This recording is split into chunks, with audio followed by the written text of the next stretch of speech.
नमस्ते गुरुजी। जय गुरुजी महाराज। जय गुरुजी साथ संगत जी। मल्टीलिंगुअल ग्लोबल सेवादार टीम की तरफ से आप सबका हार्दिक स्वागत है। संगत जी, बहुत ही महीनों के बाद, बहुत अंतराल के बाद आज गुरुजी महाराज की ब्लेस संगत रेणुका सिंह आंटी जी उपस्थित हैं। गुरुजी महाराज इनको रेणु आंटी के नाम से पुकारा करते थे। मल्टीलिंगुअल टीम की तरफ से, सारी गुरु संगत की तरफ से आपका बहुत बहुत स्वागत है। रेणु आंटी, प्लीज संगत शेयरिंग करें। Over to you. जय गुरु जी।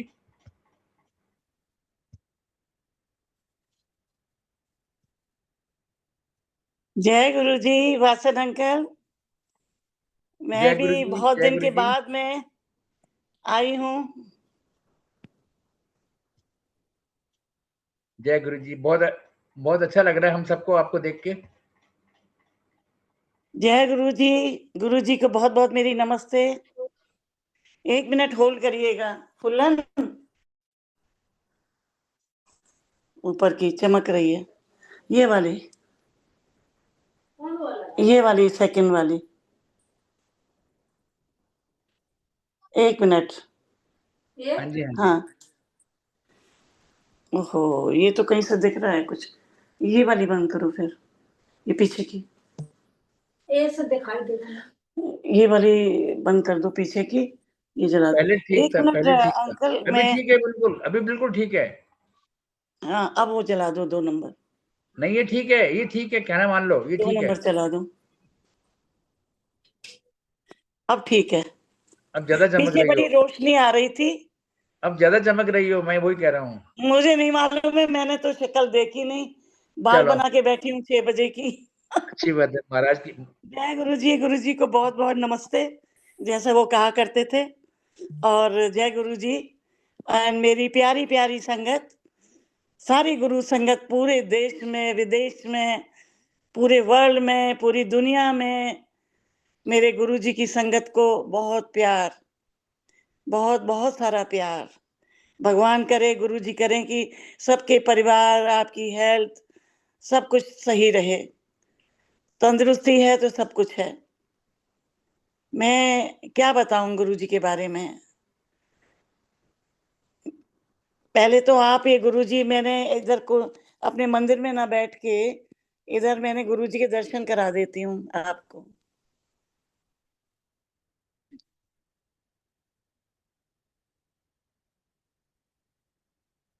जय गुरु जी। जय गुरु जी। धन धन गुरु जी। और उनका जो है दीप चल रहा है, मैंने साइड में ही रख के किया है, जैसे कि व्हाट्सएप पे कभी कभी खत्म हो जाता है मोबाइल में, तो इसलिए। एंड मुझे बहुत खुशी हो रही है कि वासन अंकल ने मुझे आज बुलाया, इतने दिन के बाद गुरुजी ने बुलाया। वासन अंकल तो एक जरिया है जो कि हमें संगत से मिलवाते हैं। गुरुजी कहा करते थे संगत जी कि मेरी संगत ही मेरा परिवार है, और बिना संगत के तो कोई सत्संग नहीं होता। सो आज मुझे नहीं मालूम है कितने लोग सुन रहे हैं मुझे गुरु जी के तरफ से, और मैं बहुत खुश हूँ। कुछ 1-2 महीने पहले मैं काफ़ी तबीयत खराब चल रही थी।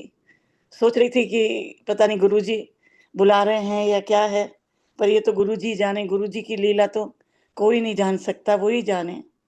कैसे वो करते थे एम्पायर स्टेट में, कैसे किसी को ब्लेस करते थे, कैसे उनकी लीला चलती थी, वो वही जाने। आज तक हम इतने गुरु जी के साथ रहे, फिर भी हम नहीं जान पाए, गुरु जी की लीला को नहीं जान पाए। बस इतना जान पाए कि वो महाशिव हैं। शिव जी भी नहीं, ब्रह्मा विष्णु महेश से भी ऊपर महाशिव हैं। और एक ज्योत ही है, वो ज्योत जिसको कहते हैं ना, ज्योत की तरह वो आए इस संसार को ब्लेस करने के लिए। वो कहते, मैं शुरू में बोला करते थे कि संगत लाओ, नई संगत, जितनी भी पुरानी संगत है उनसे यही बोलते थे संगत लेके आओ। तब ज्यादा संगत नहीं होती थी, 50, 60, 70 होते थे। मैं 99 में जुड़ी गुरुजी से, तो गुरुजी ने मुझे जोड़ा। मैं क्या जोड़ूंगी भगवान को, भगवान ही बुलाते हैं हमको। तो मैं किसी गुरु को नहीं मानती थी, पर मैं आर्मी ऑफिसर की वाइफ हूँ और अंकल आर्मी में थे और मेरे बच्चे भी 2 आर्मी के हैं और एक मेरी बेटी है, उनके हस्बैंड एयरफोर्स में, सभी लड़ाई वाले। तो 99 में वॉर हुई और मेरा बेटा पोस्टेड था, बड़ा वाला भी पोस्टेड था कारगिल द्रास में और दूसरा भी था। तो ये सबसे छोटा वाला है जिसको गुरुजी ने, आप हमेशा सुनते आए कि गुरुजी ने ब्लेस किया और गुरुजी ने इसको जीवन दान दिया। मेरे लिए इससे बड़ा कोई सत्संग नहीं हो सकता, इससे बड़ा कोई चमत्कार नहीं। गुरुजी कोई जादूगर नहीं थे, वो तो भगवान शिव, महाशिव थे। और वो चाहते थे कि आर्मी वालों से प्यार था, जो भी मेहनत करते हैं, जो देश की सेवा करते हैं, गुरुजी को बड़ा प्यार था। इसका ऊपर मेरे को बड़ा फक्र है कि मैं आर्मी अफसर की बीबी हूँ, आर्मी अफसर की माँ और सास हूँ। मैं अशोका होटल में काम करती थी और पहले अशोका से सम्राट आ गई थी, HOD होटल मैनेजमेंट।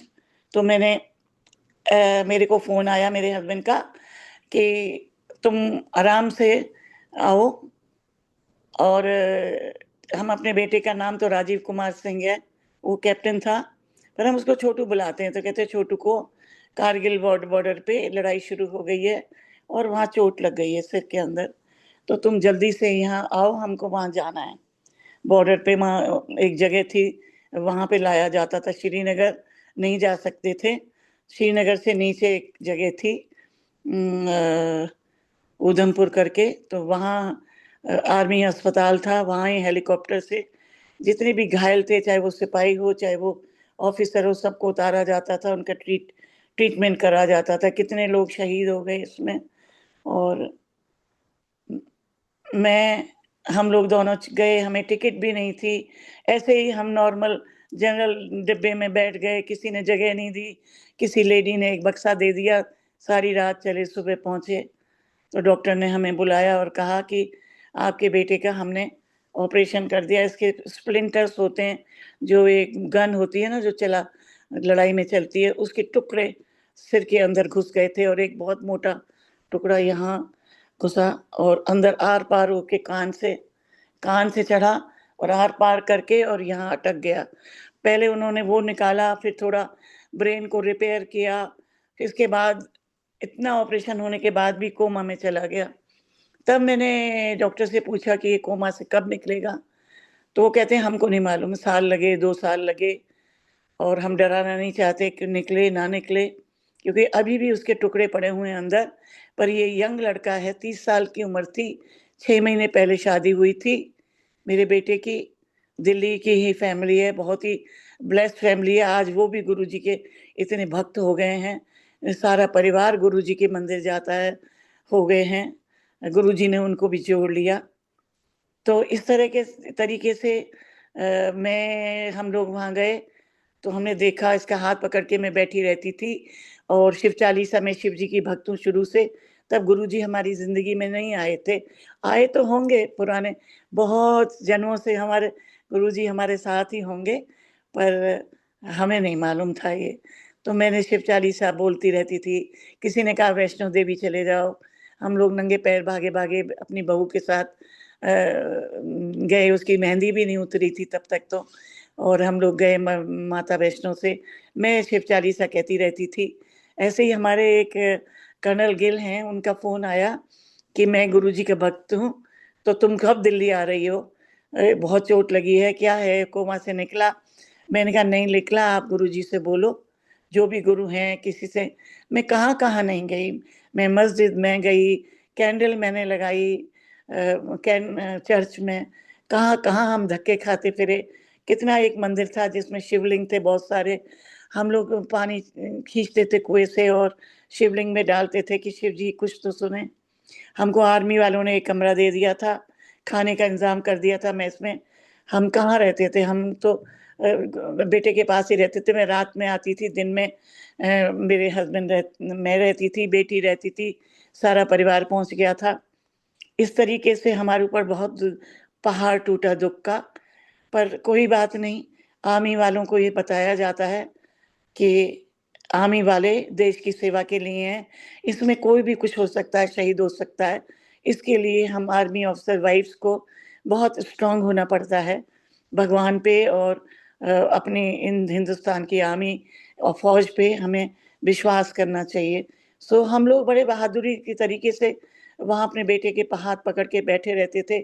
फिर यहाँ के अंकल ने गुरुजी के पास जाके बोला कि गुरुजी ऐसे-ऐसे मेरे रेनू नाम की हैं, कर्नल नरेंद्र सिंह की वाइफ हैं, उनका बेटा कारगिल में ना घायल हो गया है और तो आप कुछ करिए। तो गुरुजी कुछ नहीं बोले। फिर दूसरे दिन गया, फिर दूसरे दिन भी कुछ नहीं बोले। फिर एक दफ़े धीरे से बोले कि ओनू दिल्ली आन दे। मतलब दिल्ली तो तो उन्होंने तो वो अपने उनके मुँह से ऐसी अच्छी बात निकल गई कि मैं बता नहीं सकती कि वो दिल्ली आन दे इसका मतलब है कोमा से निकलेगा और आ जाएगा। 1 महीने के कोमा के बाद गुरुजी ने उसको कोमा से निकाल दिया, पर वो पहचान नहीं पाता था। जो एजुकेशन थी वो भी उसमें भी असर पड़ा। अब मैं क्या-क्या बताऊँ, मैं कुछ नहीं कह सकती। मैं खुद ही नहलाती थी उनको, सारे काम करने पर आर्मी में था, मेडिकल मेडिकल लीव पर था और पर इंटेलिजेंट था, कोई ऐसी बात नहीं थी। फिर उसको दिल्ली में लाए तो गुरुजी के पास मुझे लेके गए, कर्नल गिल। तो गुरुजी ने कहा कि उनको बताया कि गुरुजी ये रेनू हैं, रेणुका सिंह है पर इनको रेनू बोलता हूँ मैं तो और मेरे सीनियर अफ़सर की वाइफ़ हैं, तो इनका बेटा ही घायल है, तो उनको कुछ करिए गुरुजी। मैं गुरुजी के पैरों में पड़ गई और मैंने गुरुजी के जो भी माथा टेकता था, दूर से टेकते थे पर मैं राजस्थान की हूँ, तो मैंने तो गुरुजी के पैरों में अपना सिर रख दिया और खूब रोई और भीग गए होंगे उनके चरण। मेरा ख़्याल है मेरे आँसुओं से धुल गए पैर, गुरुजी के चरण। तो गुरुजी दयावान हो गए और उन्होंने बोला, "आंटी, रेणु आंटी, बिल्कुल चिंता मत करो, मैंने ब्लेस कर दूँगा, चिंता मत करो ओन्नू लेके आओ कल।" ला सकती हो बेटे को? मैंने कहा, "हाँ गुरुजी, ले आऊँगी।" हम लोग गए, हमने हॉस्पिटल से मेडिकल पे उसको बेटे को बुलाया कि मंदिर जाना है, गुरुजी के पास जाना है। तो वो आ गया, रात में लेटा रहा, सुबह हम उसको तैयार करके अपना जीन और टी-शर्ट में ले गए। आपने देखा होगा एम्पायर स्टेट की 3 सीढ़ियाँ हैं, वो पकड़-पकड़ के सेवादार ने और मेरे हस्बैंड ने नीचे उतारा, गुरुजी के सामने खड़ा किया। गुरुजी बहुत बड़ा हाथ करके प्रसाद दिया करते थे लंगर से पहले। प्रसाद चाय पिलाते थे, फिर प्रसाद देते थे। तो उसके हाथ तो उसको नहीं मालूम कि हाथों में कैसे प्रसाद लेना है। हमने हाथ किए, बहुत बड़ा लड्डू था गुरुजी के, वो बहुत मोतीचूर का लड्डू था, तो गुरुजी ने कहा, "कर्नल अंकल इधर आओ और ये भैया को, इसको बच्चे को लेके जाओ। बाहर गणेश जी की मूर्ति तब नहीं हुआ करती थी, वो वरांडा था एम्पायर स्टेट का, कि वहाँ जाओ और इसको पूरा खिलाना, बिल्कुल भी ज़रा-सा भी नीचे ना गिरे।" तो वो खा गया क्योंकि उसको बूंदी के लड्डू पसंद थे, जो नहीं थे या जो भी था वो क्या समझा, बाद में पता चला कि वो कहता है कि वो तो मिल्क केक था, जो मिल्क केक वो हमेशा पसंद करता है। वो तो गुरुजी जाने या वो जाने। वो उसको अंदर लेके मेरे हस्बैंड आ गए। गुरुजी ने इशारा करके एक साइड में अपने पास बिठा लिया, मुझे भी और उसको भी। इसके बाद चाय पिलाई तो चाय उसने थोड़ी-सी पी अ, और इसके बाद लंगर आ गया जल्दी से। मैंने तो कभी देखा नहीं था कि इस तरह से लंगर, पूरी चटाई बिछ जाती थी। 4 एक थाली में 4 लोग खाते थे। हमें नहीं मालूम होता था कौन किसके साथ खा रहा है, पर गुरुजी की ब्लेसिंग थी। बस उसने कोई पुराने थे अंकल, उन्होंने कहा कि आंटी आप नई-नई आई हो, आप इसमें से कुछ भी नहीं छोड़ना, अपनी 2 रोटी पूरी खत्म करना, नहीं तो ब्लेसिंग नहीं जाती है। तो मैंने वही किया, मैंने तो जो बोलेंगे वही करूँगी, तो मुझे बहुत अच्छा लगा। जैसे मैं पहुँची थी जिस दिन पहले दिन, मैं बता नहीं सकती कि इतनी धीमी-धीमी मतलब शब्द चल रहे थे, बहुत सुंदर, बहुत ही बढ़िया पंजाबी के जो गुरुद्वारे वाले शब्द हैं, आज तो मेरे पास सारे शब्द हैं, चलते रहते हैं सुबह से शाम तक मेरे घर में और इतना अच्छा लगा गुरुजी ऐसे महाराजा की तरह येलो ड्रेस में बैठे थे। मैं देखती रह गई कि गुरु भी ऐसे होते हैं, महाराजा की तरह सुंदर, उनके चेहरे पे इतना नूर, वो एकदम सफेद कलर एंड हाथ इतने सुंदर, और बड़े मुस्कुराए, मेरे की तरफ देखा, नजर से नजर मिली और मैंने हाथ जोड़ दिए और गुरुजी ने एक साइड में बिठा दिया, फिर चाय दी, लंगर खाया। इसके बाद मेरे को बोला, रेनू आंटी तुसी बैठे रहो। तो सारे लोग चले गए, कुछ सेवादार थे, बस वो लोग थे वहाँ, उन लोगों ने ही मुझे बिठा दिया। और फिर गुरुजी ने बुलाया, गुरुजी ने कहा बेटे को लेके आओ, कल ला सकते हो? मैंने कहा हाँ जी, मैं ले आई। और जब लाई तो वो हाथ नहीं कर सकता था। अंकल ने, जैसा मैंने पहले बोला, जाके प्रसाद खिलाया और उसने लंगर भी खाया। फिर हम लोग को गुरुजी ने बैठे बैठे बोला कि अब तुम आंदे रहो, इन्हू नहीं लाना अभी, मैंने ब्लेस कर देता है और सब कुछ ठीक हो जाएगा, सब कुछ ठीक हो जाएगा, ब्लेस कर देता है। तो हम नहीं ले गए, क्योंकि गुरुजी अगर किसी को कहते थे कि अब नहीं लाना तो नहीं लाना, पत्थर की लकीर होती थी। तो हमको कहते आंदे रहो। तो मैं काम करती थी अशोक होटल में, वहां से आती थी ड्यूटी से 5 बजे, जल्दी से हम नहा धो देते थे, 7 बजे पहुंच जाते थे गुरुजी के। कभी कभी गुरुजी हमको बड़े मंदिर भी ले जाते थे। तो ऐसे ही करके टाइम निकलता रहा, अगस्त सितंबर का, और ये ठीक होता रहा। हाँ, गुरुजी ने ये भी बोला, सॉरी मैं भूल जाती हूँ हर बार, कि तुम ना कल जाओ, कल जब आओगे एक बड़ा जग लाना, 1-1.5 लीटर का जो पानी का जग खरीद के लाना, डेंट नहीं होना चाहिए उस पे, बिल्कुल क्रैक नहीं, डेंट नहीं, ऐसा वाला लेके आना और उसको मैं ब्लेस करूंगा। तो हम सारे रंग ढूंढते रहे, फिर बहुत अच्छा सा हमें 1-1.5 लीटर का ढक्कन वाला मिला। वो आज भी मेरे बेटे के पास है, क्योंकि गुरुजी ने बोला था कि इसको रात को मांज के धोएगी बहू रानी, और इसके बाद इसमें पानी भरेगी, सुबह वो 1 गिलास पिएगा, फिर आप बाकी से नहाएगा। ये कंटिन्यू है और आज भी कंटिन्यू है। आज वो 60 इयर्स का हो गया, आज भी कंटिन्यू है। बिल्कुल अपने जैसा गुरुजी ने बोला था कि रिटायर तक नौकरी करेगा, बिल्कुल ठीक हो गया। गुरुजी का वो जल प्रसाद से धीरे धीरे याददाश्त, ये एजुकेशन, सब कुछ ठीक हो गया। गुरुजी की मेहरबानी है कि उन्होंने मेरे बच्चे को जीवन दान दिया। सारी जो नौकरी नहीं कर सकता था उसने नौकरी की, जहाँ 6 महीने की यहाँ ड्यूटी लगा दी, और वो सारी दवाइयाँ भी उसकी चली गई, बस गुरुजी का जल पीता है। तो थोड़ी बहुत दवाइयाँ जो देते हैं कि छोटे छोटे टुकड़े पड़े हुए हैं, जो हेड इंजरी हुई है उसको तो देते हैं, वो तो आज भी खाता है, सुबह सुबह ब्रेकफास्ट लेके खाता है। ऐसे करके हम जाते रहे। गुरुजी ने बहुत सारे हमको स्वरूप दिए जो हम गले में लटकाते थे। हमने देखा बहुत लोग गले में लटकाते थे, तो ये क्या है, तो हमको भी स्वरूप दिए लाल रंग के चोले में। वो मैं जब ये अपना सत्संग अंत करूंगी, तो अंत तो है ही नहीं सत्संग का, पर जब फिनिश होगा तो मैं आपको वो दर्शन करा दूंगी जो गुरुजी ने मुझे दिए थे। बहुत सारे दिए, एक तो जो पहला दिया है वो मंदिर में रखती हूँ, और एक मेरे पर्स में रहता है, और वो ऐसे करके हमारा दिन चलता रहा। एक दिन गुरुजी ने बोला, रेनू आंटी जाना नहीं है, एक लिफाफा दिया, उसपे बड़े प्यार से लिख के लिखा, रेनू आंटी एंड फैमिली, और मुझे कहा कि जरूर आना। मैंने तो देखा नहीं कि अंदर क्या है। फैमिली नू लाना और तुसी आना, फैमिली नू लाना, 3 दफा बोला। तो मतलब अब समझते हैं हम कि उन्होंने मेरे तीनों बच्चों को ब्लेस किया। दो तीनों को तुसी आना, फैमिली नू लाना, फैमिली नू लाना। मैंने कहा गुरुजी फैमिली तो यहाँ वो है नहीं, मेरे हस्बैंड ही है, बस वो तो बेटा जिसने आपने आपने ब्लेस किया वो तो वहाँ है, वो नहीं आ सकता था। तो उसकी दवाइयाँ चल रही थी। खैर हम और हस्बैंड, वो तारीख 26 दिसंबर थी 99, आज भी मुझे याद है। तो हम लोग भागे भागे गए, एक यहाँ फार्म हाउस था जिसका नाम मैं भी भूल गई हूँ।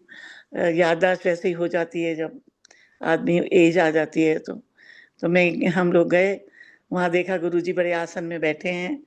आप ये देखो कि जब गुरु ने हमें एक लिफाफा दिया, वहाँ किसी की शादी थी, बेटी की, दिव्या बेटी की शादी थी, वो भी गुरुजी के बहुत भक्त थे। तो उन्हीं के घर गए थे, वहाँ बहुत खाना-पीना चल रहा था। गुरुजी की एक बहुत अच्छी-सी झोंपड़ी बनी हुई थी, बहुत अच्छा आसन पे बैठे थे। फिर गुरुजी ने बाहर बिठा के लॉन में भी अपना आसन करवा लिया, वहाँ बैठे। तो जैसे ही मैं पहुँची तो कहने लगी, "अरे! आ गई रेणु आंटी, और सब लोग मिलो।" वहाँ लोग शादी वाले पगड़ी लगा के, "ये मिलो, ये रेणु आंटी है, ये ये अशोका होटल की मालकिन है।" तो मेरे को हँसी आ गई। तब तक मैं ये सोचती थोड़ी थी कि भई गुरुजी भगवान है या क्या? मैंने कहा, "क्या गुरुजी आप मज़ाक बना रहे हो? मेरा थोड़ी होटल है, मैं तो वहाँ नौकरी करती हूँ।" "हाँ, हाँ, तो नौकरी कर दी है, काम तो बहुत कर दी है, तभी तो मैंने बोला मालकिन है, सबको रौब जमा के रहती है, गवर्नमेंट होटल है, मुझे मालूम है, मुझे मालूम है, सब मुझे मालूम है।" और वो कहाँ है पजामा कुर्ता वाला कर्नल अंकल। मैंने अपने हस्बैंड को बोला कि वहाँ जा रहे हैं, कि मेरे हस्बैंड पैंट शर्ट में जाते थे। कहते हैं कि नहीं, मैं तो कुर्ता पजामा पहनूँगा, जहाँ का पता नहीं गुरुजी ये शराब के टाइम में, मेरा ड्रिंकिंग का टाइम है आज, पता नहीं क्या दिन था, उनका तो रोज़ का ही था। तो 2-3 ड्रिंक लेनी है, आर्मी ऑफ़िसर है।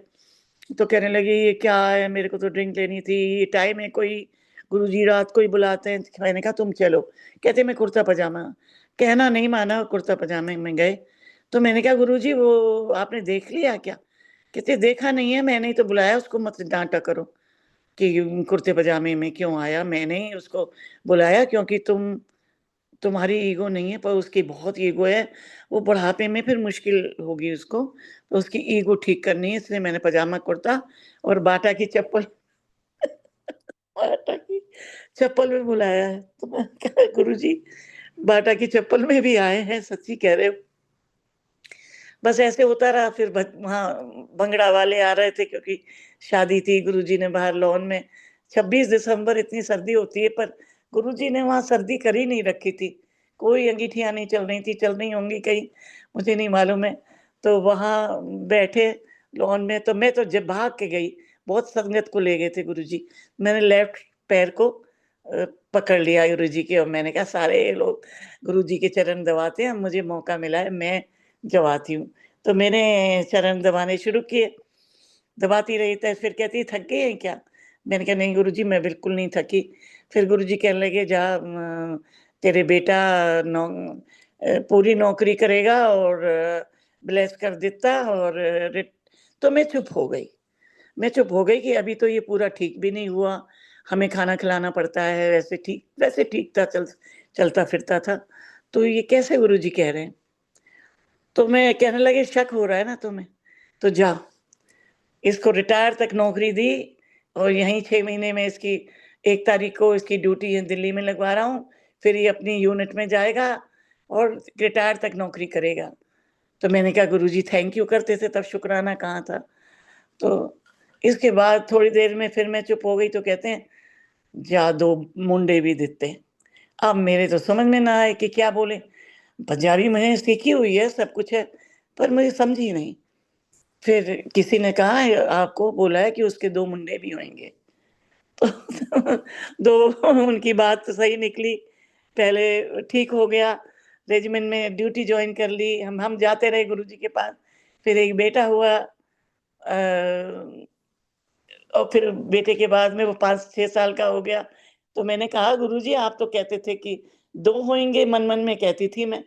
तो वो कहने लगे कि गुरुजी की ने बोला था कि 7 साल का फ़र्क, मतलब काफ़ी फ़र्क होगा।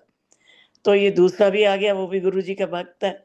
अब सभी हमारी फ़ैमिली में गुरुजी को इतना मानते हैं कि उनके बिना तो एक कदम भी घर से नहीं रखते।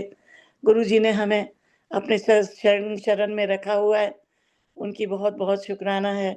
ऐसे करके हम मंदिर में भी ले जाते थे गुरुजी, बैसाखी, ये वो जितने भी मनाए। गुरुजी ने इतना उपकार हमारे ऊपर किया कि मैं बता नहीं सकती। मेरी बहू के पास मैंने देखे बहुत सारे स्वरूप थे छोटे-छोटे, तो मैंने कहा, "तुम्हें कहाँ से मिले?" कहते, "गुरुजी ने मुझे दिए।" वो इसने अपने पल्लू में छुपा के रख लिए कि कोई और संगत माँग ना ले, तो इसके मेरे को बहुत दिन बाद मिले।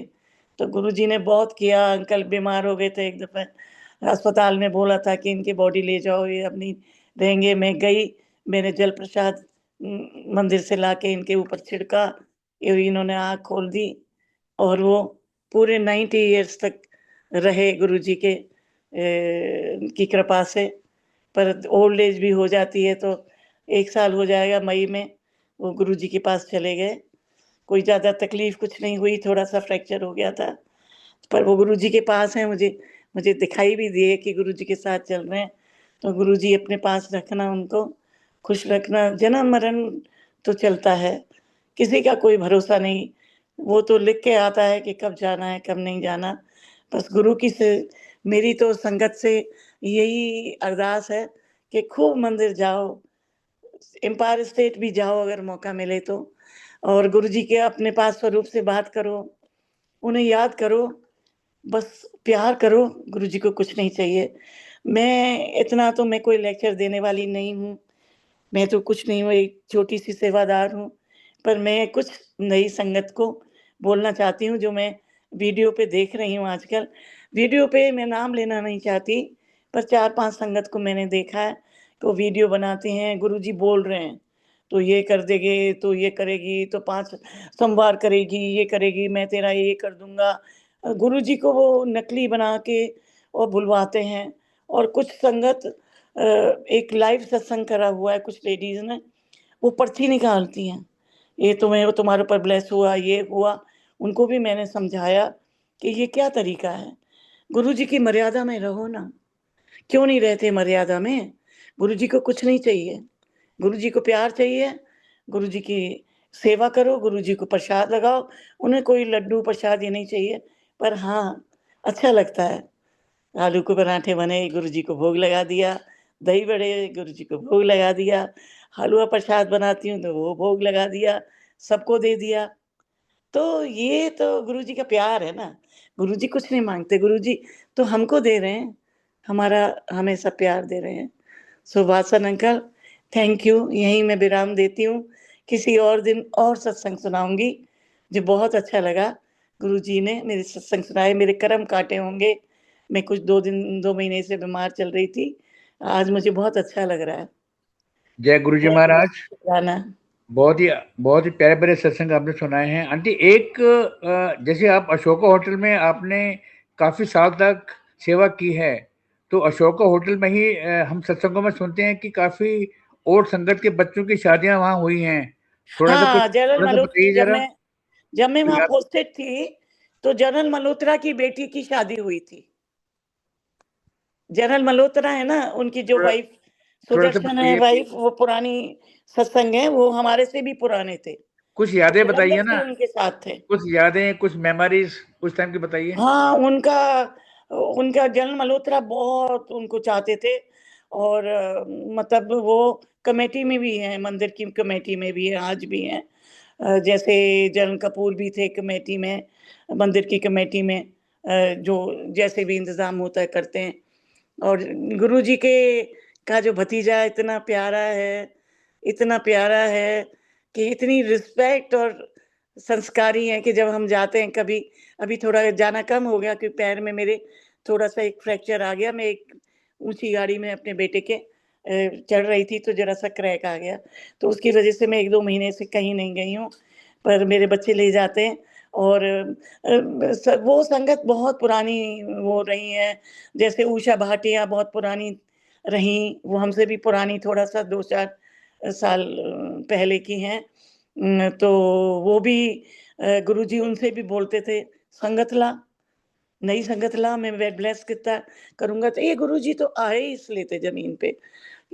एक भगवान महाशिव का रूप लेके एक ज्योति के रूप में आए, वो सबको ब्लेस करते थे।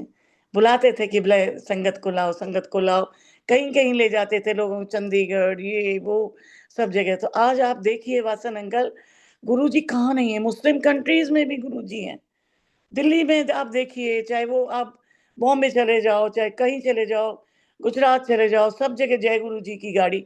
और आप लोगों को भी लगता होगा, मुझे तो बहुत लगता है कि जैसे ही गुरुजी की गाड़ी की जय गुरु जी लिखा रहता है, तो मैं कहती हूँ देखो हमारे गुरुजी की गाड़ी और मिलेंगी, अब 5 और मिलेंगी, 6 और मिलेंगी, तो मिलती जाती हैं। तो बहुत गुरुजी की मेहरबानी है। अब गुरुजी जब तक बस यही कहती हूँ सारी संगत के परिवार को, उनको तंदुरुस्ती देना, पैसा-वैसा तो मामूली सी चीज़ है, और मुझे ठीक रखना गुरुजी, जिससे मैं मंदिर आ सकूँ ज़्यादा से ज़्यादा, और गुरुजी ने बहुत कृपा रखी हुई है। Thank you Vasan uncle and Renu संगत जी, आंटी, बहुत-बहुत शुक्राना। रेणु आंटी, मेरी आवाज सुन पा रही हो आप? हाँ, सुन पा रही हूँ। आपके टाइम की जो सत्संग की मर्यादा थी और आज के सत्संग की मर्यादा है, थोड़ा सा इसके ऊपर आप संगत जी को बता दें कैसे क्या होना ऐसा है चाहिए। कि ज़्यादातर तो मैं ये नहीं कहूँगी कि गुरुजी की जो संगत थी पुरानी, वो तो अपनी मर्यादा में रहते ही रहते हैं। पर अभी गुड़गाँव में पुरानी संगत भी है, कुछ नई संगत है जो मर्यादा में रहते हैं, और कुछ संगत है जो आपको मैंने बताया वीडियो पे गलत-गलत करते हैं। दूसरे एक चीज़ मैं बोलना चाहूँगी, मैं कोई वो नहीं हूँ कि लेक्चर देने वाली, मैं कोई नहीं होती, पर जभी भी गुरुजी का सत्संग आजकल सब जगह करते हैं, तो प्लीज़ अगर गुरुजी का आसन लगाया है और गुरुजी को आपने बुलाया है और वो बैंड बाजे के साथ गुरुजी आते हैं, तो वो जो गुरुजी बैठे हैं ना, तो आप वो मर्यादा में रहिए कि आप बिल्कुल पिन ड्रॉप साइलेंट होनी चाहिए, जैसा गुरुजी के मंदिर में रहता है या गुरुजी के एम्पायर स्टेट में होता था। बिल्कुल बातें ना करें, कोई पार्टी नहीं हो रही। पार्टी नहीं हो रही है, जो पार्टी का चलन चल गया है कि बड़ी-बड़ी चीज़ें बनानी, तरह-तरह की चीज़ें बनानी, ठीक है, अगर आपकी वेडिंग एनिवर्सरी है, आप बना दीजिए, पर शोर तो ना मचाओ। उनके गुरुजी बैठे हैं, गुरुजी की मर्यादा तो रखो। बस वो जैसे ही सत्संग खत्म होता है, सत्संग सुनाना शुरू करता है लोगों का, इसके बाद बस वो लंगर खाने शुरू हो जाते हैं। ये है। मैंने देखा है कि उषा आंटी वगैरह जितनी पुरानी संगत है, वो बाद में पहले सत्संग सुनते हैं, बाद में वो देते हैं लंगर। तो ये चीज़ सबको मर्यादा रखनी चाहिए। गुरुजी ने यही बोला है कि ये जब तुम मुझे बिठाओ ही नहीं, या तो तुमने आसन बनाया है बिठाया है, तो शोर किस लिए मचा रहे, पार्टी क्यों कर रहे हो? हैं, एक दाल रोटी बना करती थी गुरुजी का, एक ज़्यादा से ज़्यादा सब्जी बना लो, कोई बच्चे का बर्थडे है या कुछ है, केक भी काट लो, कोई बात नहीं, केक कट करने का भी कोई चलन नहीं था। पर चलो कोई बात नहीं, मंदिर में भी केक कटा था, उनके भतीजे ने भी उनके बर्थडे पे केक खाया, कोई बात नहीं। बिना अंडे का होना चाहिए, शुद्ध भोजन होना चाहिए। जिस दिन सत्संग हो कम से कम उस दिन तो हो, और ये मर्यादा में तो रहना चाहिए जो गुरुजी की मर्यादा है। आप मंदिर भी जाते हो या कुछ है, उस मर्यादा में रहें। ये नहीं है कि आपने कुछ भी खाया और मंदिर में चल दिए, मंदिर के दर्शन करने, एक तो ये चीज़ है। दूसरे गुरुजी का जब आप घर में सत्संग करते हो, गुरुजी का आसन बनाया है, तो उस टाइम ऐसे ही रहना चाहिए जैसे मंदिर में है। कुछ लोग जब खत्म करके एकदम से जल्दी से चले जाते हैं, ये उनकी मर्ज़ी है, शायद उनकी मजबूरी होगी, ये बच्चे लोग हैं, छोटे बच्चे छोड़ के आते हैं, उनकी तो कोई दिक्कत नहीं है। मैं ये नहीं कहती, पर मर्यादा में तो रहना चाहिए गुरुजी के। धन धन गुरुजी महाराज, बहुत ही प्यारे प्यारे सत्संग हम सब ने सुने। मैं श्रद्धा बेलानी जी से रिक्वेस्ट करूंगा अपने आप को अनम्यूट करें प्लीज। ओवर टू यू श्रद्धा। जय गुरु जी आंटी, शुक्राना आपने इतने अच्छे से सत्संग शेयर किया। अम, जैसे सब जानते हैं गुरु जी पहले लाइफ ब्लेस करते हैं, फिर हेल्थ एंड वेल्थ। तो आपका सत्संग एक्चुअली प्रूफ है ऑफ दिस। उन्होंने आपके बेटे को न्यू लाइफ दिया है सो मिराक्युलसली। जब सब कुछ his health had become so bad, आपके हस्बैंड को न्यू लाइफ दिया है। So it's just proof of this that गुरु जी सच में न्यू लाइफ ब्लेस करते हैं सबके लिए। एंड also आपने लंगर प्रसाद का इम्पोर्टेंस बोला है, इतनी ब्लेसिंग्स होती है, as soon as you ate it, you also got a lot of blessings, and so did your son, and then he got cured. So everyone should be aware, of the importance of langar prasad. उसमें इतनी blessings भरी हुई है. I have also felt it personally. Um, so thank you for that point as well. And each time आपने गुरुजी का हुक्म जरूर माना है. That's why you've been so blessed by him, and whatever Guruji says, it actually comes true, and your satsang is again proof of that statement. And even your message to new sangat, which is so important, इतना strong message आपने दिया है कि videos, misleading videos बिल्कुल बनाना नहीं चाहिए. Even before I connected मैं भी ऐसे वीडियोस देख रही थी एंड बहुत लोग मिसगाइडेड हो जाते हैं and then they start to believe those videos as well. तो एकदम रॉन्ग मैसेज दिया जाता है उनको। तो ऑफ कोर्स कुछ स्टेप लेना चाहिए हमें to stop these videos from being made on social media and spreading them. And जैसे आपने कहा सत्संग की मर्यादा इज ऑल्सो वेरी इंपॉर्टेंट। आपने बहुत अच्छे से एक्सप्लेन किया है that during satsang a lot of discipline and decorum should be maintained. Langar prasad should be simple and of course jaldi उठ के तो नहीं जाना चाहिए. It's very disrespectful to Guruji unless किसी की जो मजबूरी हो जैसे आपने कहा that's a different story. But everyone should sit for those 2 hours. अगर सबने टाइम निकाला है तो बेड टाइम चाहिए for those 2 hours. बस आपका सत्संग इतना ब्यूटीफुल था and I just wanted to summarise everything. So शुक्राना आंटी, शुक्राना टू थैंक यू बेटा, थैंक यू सो मच।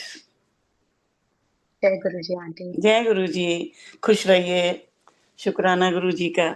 आपसे आपका भी, आप जो बोल रही हैं बिल्कुल सही बोल रही हैं और सब कुछ ठीक है। शब्द सुनो और मस्त हो जाओ, इससे ज्यादा कुछ नहीं है। गुरु जी से प्यार करो, उनके शब्द सुनो, कितना है। गुरु जी को कोई कोई कहता था वहां जाके, गुरु जी ये शब्द सुन समझ में नहीं आते। बहुत लोग बोलती थी संगत, तो कहते थे तुम्हें समझने को कौन कह रहा है। मैं पंजाबी इतनी अच्छी नहीं आती कि तुम्हें समझने को कौन कह रहा है, तुम उसको सुनो। तो इसकी वाइब्रेशन इतनी थी शब्दों की। आज आप घर में भी चलाते हो, मैं तो एलेक्सा जो एक नया चला गया वो चला लेती हूँ, सारे शब्द उसके अंदर हैं। नहीं, बहुत हीलिंग मिलता है उससे। अगर हम काम करते करते भी सुने, इतना हीलिंग पावर है जो ब्लेस्ड शब्द पर्टिकुलरली जो ब्लेस्ड किया हुआ है जितने भी है। तो या डेफिनेटली वही सब सुनना चाहिए गुरु जी के। जैसे ये जो शब्द है ना, मेरे घर में सबसे पहले ये चलता है। सुबह मैं मंत्र जाप लगा लेती हूँ, फिर चरण कमल तेरे धोए धोए पीवा। बहुत बढ़िया शब्द है।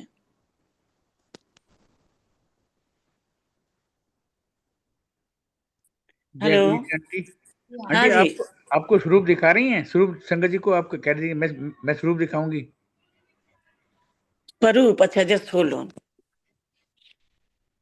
फुलन, इधर आओ बेटा,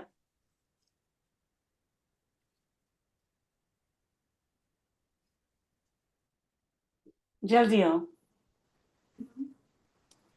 छोटी तस्वीर है ना, लाल कपड़े में, बोला हो जरा गुरु जी की, ये छोटी। हाँ हाँ। अभी आप क्या बताओ, मैं जिसको फुल्लन कह रही हूँ ये मुझे 24 आवर्स मेरे पास रहती है। ये हम तो कुछ नहीं है, ये गुरुजी की ऐसी भक्त है, ये तो पूरे नंबर मार रही है। रोज सुबह ये गुरुजी को चाय पिला देती है, बाद में कृपा। मेरे को भी दे देती है गुरुजी के पास चाय। फिर मैं उस चाय को मैं खुद पी लेती हूँ। पर ये तो भोग लगा रही है ना। तो मैं कहती हूँ गुरुजी ये लड़की इतनी सेवा कर रही है, गुरुजी को मानने लगी है, इसके सारे भगवान पूरे काम इसके घर के कभी वो ना हो।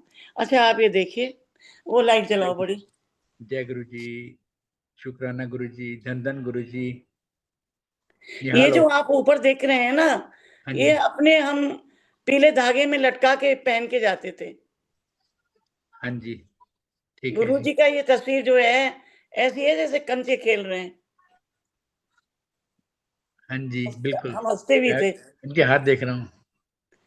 देखो कंचा जैसे खेल रहे हैं ऐसे। हाँ जी, हाँ जी, हाँ जी। ये तस्वीर मैंने बड़ी नहीं करवाई, क्योंकि मैं बड़ा करवाना ही नहीं चाहती। जो मेरे को मिली है, जो एक ब्लेसिंग है। जी जी जी जी। हाँ ठीक है आंटी, बहुत ही अच्छा लगा आपसे, आपके सत्संग सुन के, गुरु जी जी। महाराज का देख के, महाराज की कृपाएं सुनकर। आने वाले सब गुरु समय जी में, की है। आने अभी वाले रास्ता भी टाइम में। भूल जाते हैं ना, जैसे बहुत दफे कहीं जा रहे हैं, मैं नई संगत को बता रही हूँ, अरे वो ड्राइवर को ना डांटे बेचारे को, कि अगर उसने दूसरा रास्ता ले लिया है तो ये ड्राइवर की गलती नहीं है, ये गुरुजी नहीं चाहते कि उस रास्ते से जाओ। हो सकता है वहां कुछ एक्सीडेंट हो जाए, कुछ हो जाए, करेक्ट। ये है तो दूसरे रास्ते से ले जा रहा है, तो बेचारे ड्राइवर को बोल देना कोई बात नहीं, आप इधर से ले जाओ। मैंने बहुत दफा ऐसे गई हूँ कि मेरा ड्राइवर गलत ले गया, तो मैंने कहा चलो बेटा इधर से ही चलो, और बाद में देखा तो एक्सीडेंट हुआ। गुरुजी कभी कभी रोकते थे अपनी संगत को कि नहीं बैठ जा, अभी नहीं जाना, अभी नहीं जाना। और बाद में जब वो संगत को कहते थे जाओ अब रास्ता क्लियर है, तो बाहर देखा जाके एम्पायर स्टेट के कि एक बस का और ट्रक का एक्सीडेंट हुआ था। ये जाते तो ये भी फंस जाते। तो गुरुजी ने कहा कि मैं ना, अपनी संगत आती है, ये मेरी ड्यूटी है कि उनको घर तक सेफली पहुंचाना। करेक्ट। हाँ, ये बोला बिल्कुल। करते थे गुरुजी। जी आंटी, जय गुरुजी, जय संगत गुरु जी, बहुत अच्छा जी, लगा। जय गुरु जी। Thank you. संगत जी, अब हम सब गुरु जी महाराज से आज्ञा लेंगे। हाँ जी, आगे